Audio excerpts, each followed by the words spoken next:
Pertanyaan pertama adalah dari Ica untuk Mbak Shirley dan Mbak Intan. What is your biggest social impact goals that has yet to be achieved? Apa yang belum? Social impact goals apa yang belum sampai saat ini Aqua raih dan Mad for Makeup raih? Silakan Mbak Intan dulu. Kita kalau bicara apa yang belum diraih, kita punya target sampai 2025 nih tadi. Jadi terima kasih pertanyaannya. Kalau berarti setiap tahun kita punya detail target. Nah, di 2025 sekarang baru 2021 itu memang banyak ada beberapa inisiatif-inisiatif yang memang kita terus monitor agar sasarannya tercapai. Jadi tadi contohnya misalkan kita bicara, mungkin saya agak sebut berulang-ulang, tapi misalkan tadi maunya di 2025 kita mengumpulkan sampah plastik lebih dari yang kita gunakan. Nah sekarang progresnya gimana? Kita baru 12.000 ton yang kita kumpulkan. Kemudian kita targetnya maunya juga 100% kemasan Aqua terbuat dari kemasan plastik daur ulang. Sekarang gimana? Kita belum 100%, baru 25% yang menggunakan plastik daur ulang. Kemudian tapi terus progressing. Kemudian contoh lainnya tadi edukasi. Kita belum mencapai, mungkin ini yang paling sekarang sih mungkin udah hampir 100 juta, tapi kita tetap punya target sampai 2025. Jadi kalau bicara apa PR-nya, ya itu semua. Jadi kita masih punya target atau keinginan-keinginan yang kita pengen capai, karena memang yang kita capai juga nggak mudah. Makanya tadi contohnya mengumpulkan lebih dari yang kita gunakan, itu kan memang jangka panjang. Makanya kenapa kita pengen ajak konsumen, berkolaborasi dengan banyak pihak, partnership, karena kita nggak bisa sendirian. Ini semuanya harus dilakukan bersama. Baik. Bahkan sudah ada targetnya sendiri ya Mbak ya, di tahun 2025 sudah apa dan apa. Karena memang blueprint dari social impact yang berusaha disampaikan memang long term ya untuk besar Aqua. Bagaimana dengan Mad for Makeup? Apa yang belum diraih dari segi social impact yang ingin sekali disampaikan ke customer?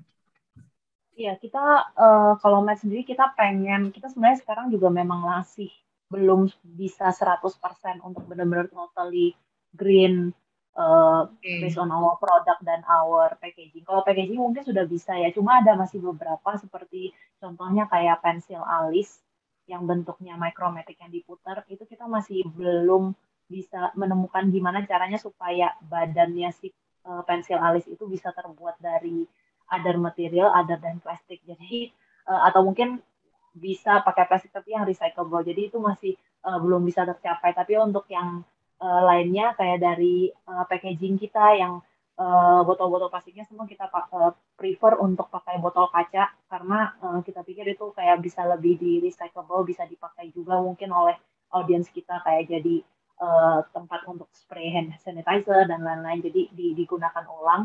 Tapi bahkan dari botol-botol spray kaca itu pun juga semua selang-selangnya pun semuanya kan masih terbuat dari plastik. Jadi kita masih belum pengennya kalau bisa semua total itu tanpa plastik akan lebih baik. Tapi kita masih PR banget untuk kita untuk cari alternatifnya untuk hal itu. Jadi memang PR-nya tadi dari segi green packaging ya gitu ya, dan probably green purpose yang sampai ke customer. Responsible brand lah ya, dari segi environmental responsible brand. Well, it's indeed a big homework, tapi kita doakan tentunya Mad for Makeup akan segera reaching out and completed its desired homework segera dalam waktu dekat. Amin. Nah, pertanyaan kedua dari saudara Andi untuk Mbak Intan Aqua. Apakah ada rencana bagi Aqua untuk membuat produk lain selain air mineral? Jika tidak ada, bagaimana strategi retensi Aqua agar tetap relevan dan dikenal di generasi yang mayoritas menggunakan online platform? Silakan Mbak Intan. Inovasi selalu ada ya, maksudnya kita berusaha untuk, karena balik lagi relevansi. Jadi to be relevant, inovasi diperlukan. Cuman inovasi not necessarily hanya dari sisi produk, bisa jadi ya kemasan termasuk produk ya, tapi juga misalkan inovasi dari sisi komunikasi, inovasi dari yang lain-lain. Kalau ngomongin apakah kita akan keluar lini baru di luar air minum, saya sih belum bisa bilang karena kalau ngomongin belum launch nggak bisa bilang. Kalau nanti menjelang launch baru kita bisa cerita. Tapi kalau ditanya bagaimana, Tapi kita Mbak, tetap. izin saya bertanya, udah berapa tahun sih Aqua, Mbak? Aku udah sekarang udah 49, hampir 49 tahun. Oke, selama 49 tahun ada brand lain selain air mineral? Maksudnya bukan dari minum ya, Aquanya itu sendiri. Iya, kalau bicara Aquanya sendiri itu masih core di air minum. Tapi kalau misalkan contohnya kita pernah punya teman-teman mungkin nggak tahu ya waktu itu mungkin masih SD kali ya yang splash of fruit. Atau misalkan Tahu kita saya. atau misalkan yang terakhir itu ada yang lininya teh Caya by Aqua misalkan atau yang lainnya. Itu sempat berarti 2 kali ya. Cuman memang akhirnya balik-balik fokusnya Aqua. Karena kalau konsumen ngelihat denger brand Aqua, itu tuh kita harus hati-hati banget untuk extend ke lini yang lain. Kenapa? Apa mungkin ini kali ya, spray face Aqua lumayan tuh. Iya. Karena kalau mereka bilang Aqua itu harus natural. Aqua itu harus purity. Aqua itu harus. Jadi kalau begitu kita lari ke extension, itu tuh kayak nggak diterima gitu, Mbak Safrina. Jadi makanya ngakalinnya tuh paling gimana caranya ya, harus tetap base-nya water, terus Aquanya itu kayak endorse doang, misalkan something by Aqua, atau Aqua mungkin reflection, tapi tetap water sama gitu. Bisa collaborate, bikin face mist, face mist natural, karena kita tahu kan yang bagus ada, karena saya kebetulan ibu dari 2 anak, saya punya face spray mist, apa mereknya? Bukan Equil ya, apa ya? Evian tuh ada air putihnya loh. Ada. Mungkin jadi bisa collaborate for makeup. Boleh. Kita sebenarnya udah pernah kolaborasi dengan RH. Jadi dengan RH sama Aqua juga punya misalkan serum base-nya Aqua Water, kemudian mist-nya juga RH Aqua Water. Cuman kan memang balik lagi ini kayak apa ya, inovasi yang biar relevan aja gitu, tapi bukan sesuatu yang kita gede gitu, nggak juga.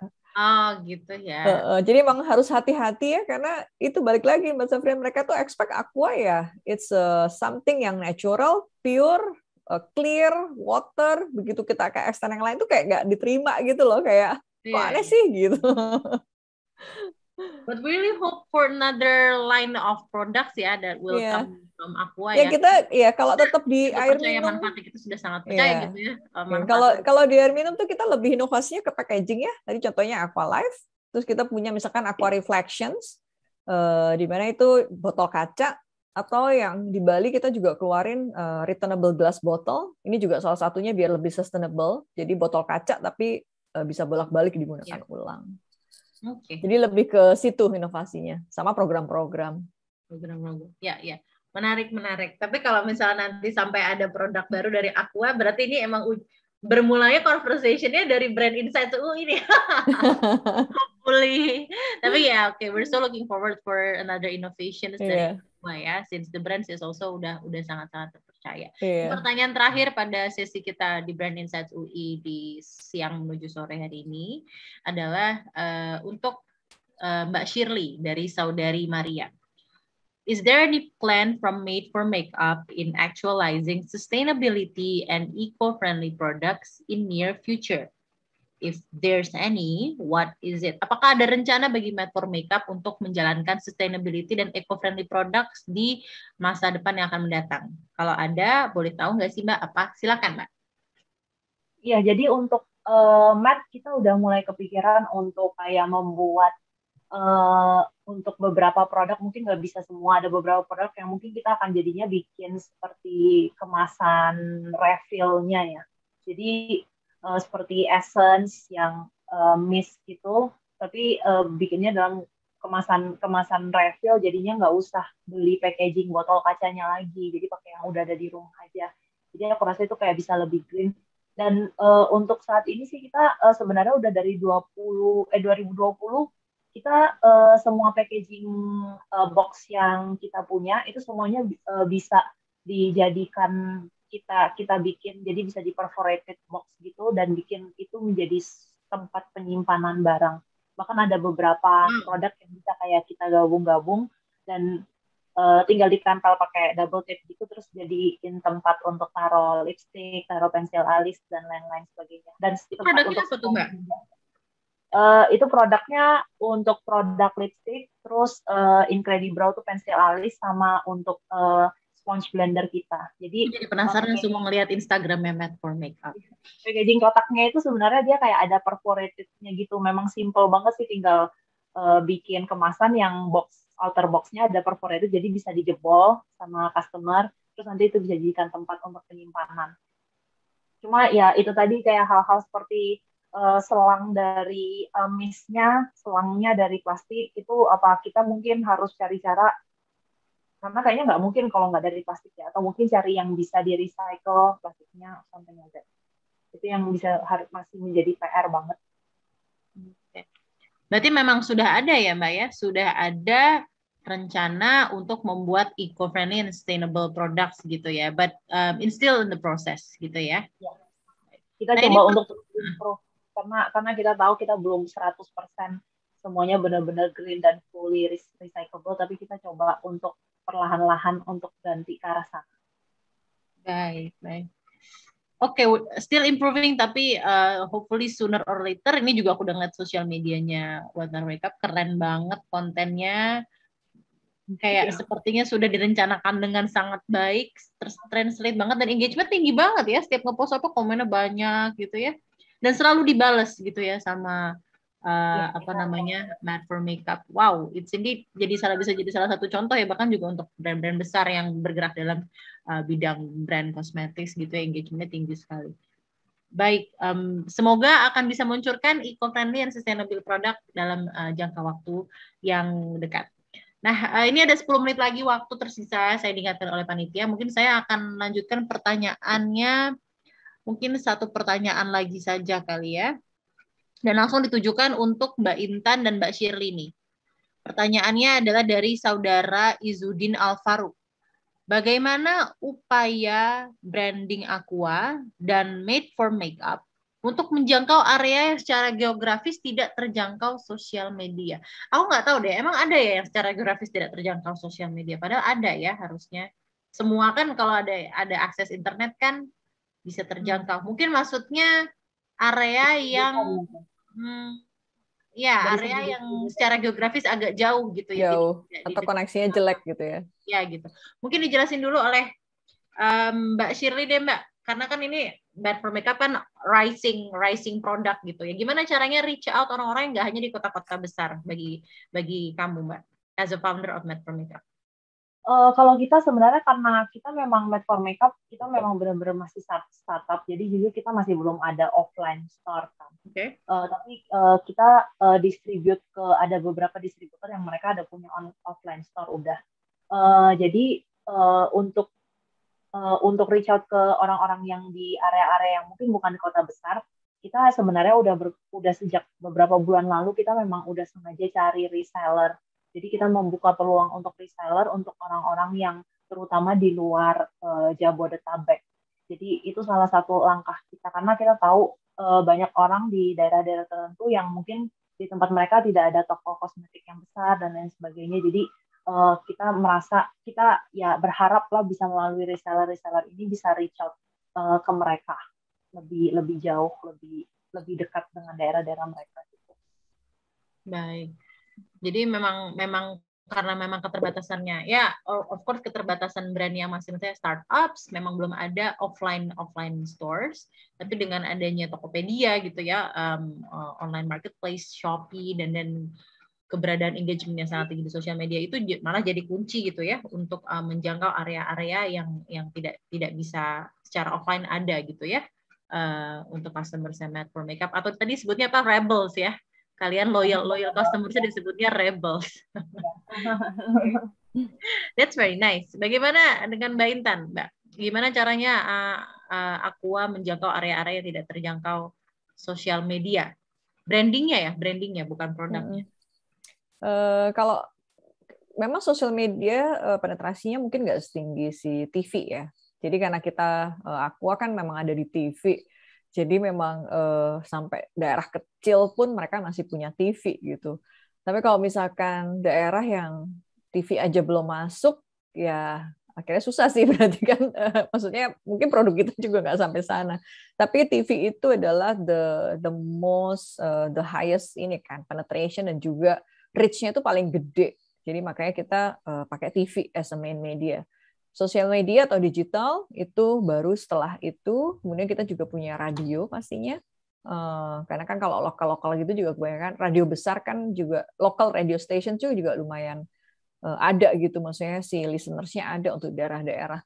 Nah, jadi kita paling kombinasi dari itu semua, Mbak Safrina. Jadi kita percaya tetap TV itu adalah the highest reach, yang itu bisa menjangkau lebih banyak bahkan dibanding sosial media dan digital. Baik, itu ya kalau misalnya dari Aqua. Mungkin ini karena masih ada sisa pertanyaan lagi, dan ada sisa waktu sekitar 5 menit lagi, dan maybe to wrap up the events dengan strong message yang lebih kuat lagi, ini ada pertanyaan terakhir yang mungkin sekalian akan disampaikan dengan jawaban dari Mbak Intan, dari Mbak Shirley, dengan message yang bisa disampaikan pada audiens yang mungkin ingin membuat brandnya sendiri, ataukah nanti ke depannya juga akan bekerja sebagai brand manager, hopefully, dengan menyaksikan Brand Insights. Pertanyaannya adalah, dalam hal branding, untuk Mbak Shirley dan Mbak Intan, apakah strategi Matte for Makeup dan Aqua untuk bertarung di Red Ocean brand? Apa USP yang ditonjolkan dibanding brand-brand lain? Ini jawab dulu oleh Mbak Shirley secara singkat dan juga key message yang ingin disampaikan ke audiens. Ya, terima kasih pertanyaannya, Mbak Safrina. Jadi untuk menurut aku pribadi sih sebenarnya terutama untuk gimana caranya kita memposisikan terutama di dunia beauty industry yang sangat tough banget, itu kita harus bisa memposisikan secara kuat brand kita, karena terutama untuk brand baru, untuk yang benar-benar baru mau mulai banget, kalau aku dulu mulainya memang kita sudah harus tahu bahwa kita nggak mungkin bisa bertarung head to head with all these big players, big companies. Jadi kamu harus otomatis, kita harus lebih kreatif dan memasang strategi yang dari cara lain, jadi yang nggak perlu head to head sama mereka. Jadi mungkin kalau Matte sendiri kan yaitu dengan cara komunikasi, dengan engagement, membangun engagement pelan-pelan dengan customer. Jadi mulai dengan cara-cara itu, karena memang limitation-nya kita ada di sana dari segi dana misalnya. Jadi kalau untuk yang baru, untuk memulai brand baru, selain itu juga setelah di position baru kita baru menentukan brand value kita dan menentukan target market kita. Jadi benar-benar kuncinya kenali banget sih target market kita itu siapa. Kalau memang mau targetnya luas, kayaknya seperti Aqua, jadi siapapun, ya berarti kamu harus tahu mengarahkan strategimu ke arah sana. Tapi kalau misalnya untuk pemain baru, apalagi untuk startup brand, aku sih sarankan lebih baik mungkin yang niche, dan kamu dengan niche itu ya, jadi kita bisa mencari tahu masalah yang bisa kamu attack dengan brand kamu. Jadi apa solusinya yang bisa kamu tawarkan sebagai brand. Jadi memang fokus ke problem solving dari masalah yang dimiliki oleh customer ya. If you want to communicate your brand, make sure you have to know what's the problem that the customers are facing, and then your products are the problem solver. Gitu ya? Bikin key message. Luar biasa. Nah, ini terakhir untuk Mbak Intan. Mbak Intan, bertarung di Red Ocean brand. Aqua tuh tadi juga kalau kita lihat, walaupun ini air putih dan esensial, kita tahu ada beberapa merek-merek air putih lainnya. Gitu. Dan obviously, as a big brand, pasti Aqua watching over them, pergerakan-pergerakan marketingnya gimana, produk-produknya gimana, dan lain-lain. Gimana caranya Aqua bertarung dengan brand-brand tersebut, dan USP apa yang berusaha ditonjolkan dibanding brand air mineral lainnya, Mbak? Ya, yang pasti tuh berarti kita harus beda gitu, Mbak Safrina. Artinya kita harus create a distinctive differentiation, a distinctive superiority. Kita harus nunjukin bahwa kita berbeda loh, nggak sama dengan merek air minum lainnya. Kita lebih unggul loh, we have a superiority in our product and our brands. Di Aqua apa? Nah, di Aqua kita bilangnya bahwa hanya Aqua yang melindungi kesehatan Indonesia, masyarakat konsumen Indonesia dan juga lingkungan Indonesia. Konkretnya apa? Kita melindungi sumber air kita sehingga mineralnya terlindungi untuk melindungi kesehatan. Jadi mungkin teman-teman familiar ya, bahwa kita bicara terlindungi untuk melindungimu. Tapi nggak hanya kesehatan yang kita lindungi, juga alam Indonesia. Karena hanya Aqua yang sebenarnya doing so many efforts, yang tadi sudah saya jelaskan, kita juga pengen membantu terciptanya Indonesia yang lebih bersih. Kalau dilihat kan mungkin brand lain nggak seperti kita gitu. Kita punya inovasi kemasan 100% recyclable PET, kita punya RBU, kita punya program-program water access. Itu semua adalah keunggulan-keunggulan yang membedakan Aqua dengan brand lainnya. Nah, that's all yang kita secara konsisten pengen terus lakukan dan komunikasikan. Ini malah ternyata social impact brandingnya Aqua lah yang menjadi USP-nya Aqua ya. Salah satunya iya. Karena kita nggak mau cuma melindungi kesehatan konsumen kita, tapi juga lingkungan kita pun juga harus dilindungi. Aku sih udah sering denger banget, sehat Aqua terlindungi untuk melindungi. Dari 40. Sampai hafal ya? Makanya maksudku kayak, ya nggak tahu ya, hanya kayak mungkin lagi di radio kali ya, atau pernah came through di TV, atau mungkin lagi di social media, because it's everywhere, itu jadi kayak terpatri aja. Tadi pas dari kamu mau terlindungi, oh iya ya, itu aja aku hafal. Gitu. Jadi mungkin USP-nya adalah ya selain social impact-nya, familiarity-nya, physical availability-nya, ya packaging-nya, dan lain-lain, dan probably those combinations of efforts adalah alasan mengapa Aqua jadi leading brand air mineral sudah lama sekali, sejak lebih dari 45 tahun dan sampai sekarang gitu ya. Terima kasih banyak atas paparannya Mbak Intan dan Mbak Shirley. Waktu sayang sekali sudah habis untuk diskusi kita di siang atau sore hari ini. Senang banget dapat insight-insight menarik dari kalian. Sukses selalu untuk Mad for Makeup, sukses selalu untuk Aqua. Dan teman-teman, sampai ketemu lagi. Berakhirlah acara talk show sesi ketiga kita pada siang hari ini. Kami berharap talk show ini dapat memberikan insight terkait dengan social impact marketing bagi seluruh peserta yang turut hadir. Terima kasih banyak untuk Mbak Shirley. Sekali lagi terima kasih banyak untuk Mbak Intan. Dan dengan ini saya Safrina Sution undur diri dan saya kembalikan ke MC. Wassalamualaikum warahmatullahi wabarakatuh. Baik.